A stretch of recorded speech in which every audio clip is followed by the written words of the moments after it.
I had a guy yesterday, he agreed to the price, and he had no problem with the price at all. I think I became too much of friends with him, so it became too easy for him to say no.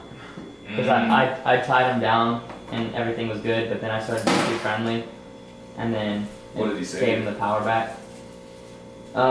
He was just like, so I'm like, yeah, and I was like, so yeah, typically you pay $200. He's like, all right, like thinking that like that's what he's gonna be being charged, but I'm like, well, we're actually gonna get down to just $50 for you, or $53.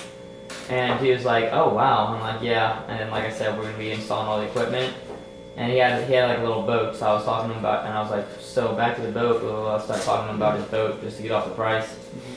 And then I don't know, he just started telling me all kinds of stories about his boat, and that led into a different conversation about fishing and stuff. And then by the time I went back into the system, he was like, yeah, I mean, it sounds really good, but I just don't feel like I need to do it right now.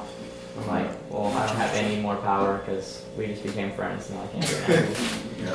Yeah. I feel like if you're not highlighting their problems, like you don't necessarily need a crime drop. The reason we crime drop is to isolate a problem. If it's like an obvious problem in the neighborhood, someone has got their house broken into, people are buying ADT because it's a solution to a problem that they have. And so, not all the time will you sell people with a crime drop, but it's like you can still find their problems. And maybe you did at some point find a problem that he had, hopefully. But if we get too friendly, then like the problem then it doesn't become urgent. And so it's like they can have many problems.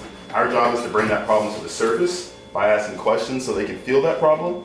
And so maybe at some point you just say you did that. If you didn't, that's where you lost them. But if you did, it became urgent. But then a lot of friendly talk, too much of it can kind of let that subside back into the subconscious, and they won't close. And so I think like if we want to close, then we have to find a problem. We have to bring it up to them why that's urgent.